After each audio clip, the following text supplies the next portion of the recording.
लगभग 150 साल पहले की बात है। ढोलकपुर गांव के एक कोने में एक परिवार रहता था। उस परिवार में था पीहू, उसका बड़े भाई साहुर और उनके मम्मी पापा।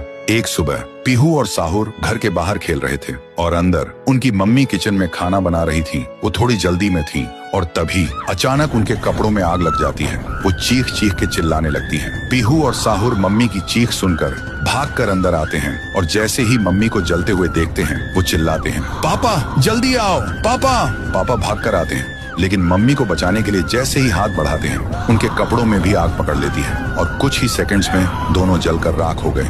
पीहू और साहुर सिर्फ देखते रह गए जैसे पूरी दुनिया ही खत्म हो गई हो। अब पीहू घर में अकेली रहने लगी और साहुर हर दिन खेतों में काम करता, सिर्फ इसलिए ताकि उसकी बहन भूख से ना रहे। एक पूर्णिमा की रात थी।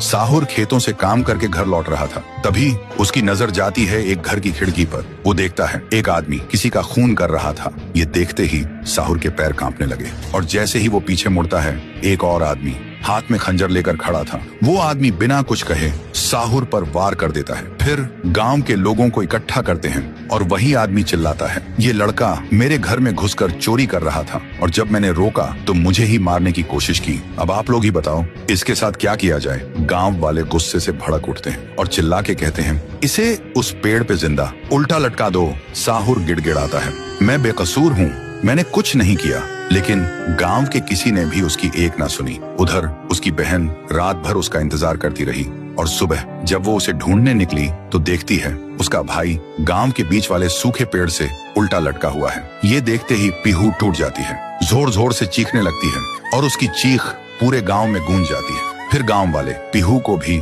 चोर का बहन कहकर गांव से निकाल देते हैं और तब से साहुर की आत्मा उस पेड़ के अंदर समा गई थी और पीहू गांव के बाहर एक झोपड़ी में रहने लगी थी। रोज एक पेड़ के नीचे बैठकर भीख मांगती थी लेकिन कोई भी उसे कुछ भी खाने को नहीं देता था। वो बस भूखी पेट पेड़ के नीचे लेटी रहती थी। साहुर भी अपनी बहन का दर्द महसूस कर पाता था लेकिन वो कुछ नहीं कर सकता था। फिर एक दिन पीहू रास्ते में खाना मांग रही थी और तभी एक नशे में चली गाड़ी ने उसे कुचल दिया था। तब से पीहू एक भूखी आत्मा बन गई जो हर गांव में भटकती थी, सिर्फ एक ही बात कहकर, मुझे भूख लगी है। ये सब याद करते ही तुंग तुंग तुंग साहुर की आंखों से आंसू टपकने लगते हैं और तभी उसे एक आवाज सुनाई देती है और बिना कुछ सोचे तुंग तुंग तुंग साहुरा उस सूखे पेड़ के अंदर से निकलता है और अंधेरे में सीधा उस आवाज की तरफ चल पड़ता है। तो दोस्तों, अगर आप चाहते हो कि अगले पार्ट में पीहू, गुड़िया और तुंग तुंग तुंग साहुर की पावर दिखाई जाए तो इस वीडियो को 2 लाख लाइक्स तक पहुंचाओ,